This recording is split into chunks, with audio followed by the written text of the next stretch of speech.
friends, welcome back to She's At It Again, and my name is Tanya. I'm just going to give a short comprehensive video on how to portion out your dough when you make things like pigs in a blanket. Now, if you're thinking, I think you've done a video on that before, you're right. And the recipe for the dough and the instructions on how to make this, as far as rising, baking temperatures, baking length, and things like that, are in the recipe in the description of that particular video. But this one is just going to show you how to quick and easy, once you get your dough made, how to roll it out and portion it out equally so each hot dog gets the same amount of dough. Now, if you're like me, I like a lot of dough. My husband, not so much. He's going to pick the one that's just a little naked on the ends.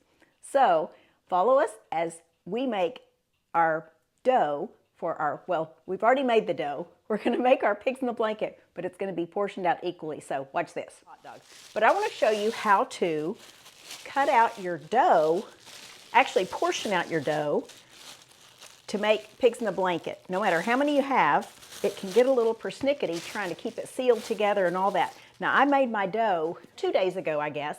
I've had it in this oiled bag. I have olive oil inside it.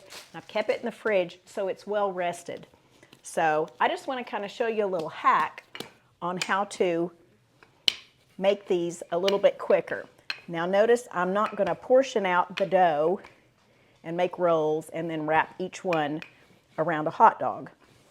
I'm going to roll it out into a circle, and it really doesn't matter how big the circle is, you're still going to have the same amount in each piece of dough. Now I have 12 hot dogs. This is 2 packages of hot dogs, and these are a little bit better quality in that they don't have nitrates and nitrites in them. They're made with better ingredients. You can also do this with smoked sausages. They are equally fabulous. So roll out your dough. I have 12 hot dogs. I'm going to mark the center, and I'm going to take a pizza cutter, divide that like that. That's 4, and each one of these quadrants I'm going to divide into 3. So I'll just mark them with that, go toward the center, and we pretty much have 12 equal slices. I then take my hot dogs. I took these out of the package the other day just to make sure they were dried off well. Each one we're going to roll up like this. Looks like a crescent roll. I'm going to start placing them on a baking sheet, and I'll show you what it looks like when it comes out of the oven. Okay, here we go. I think 2 of these are trying to escape, but here's what our finished product looks like. Look at this little guy. He done one in there. Thanks for watching, guys. Bye.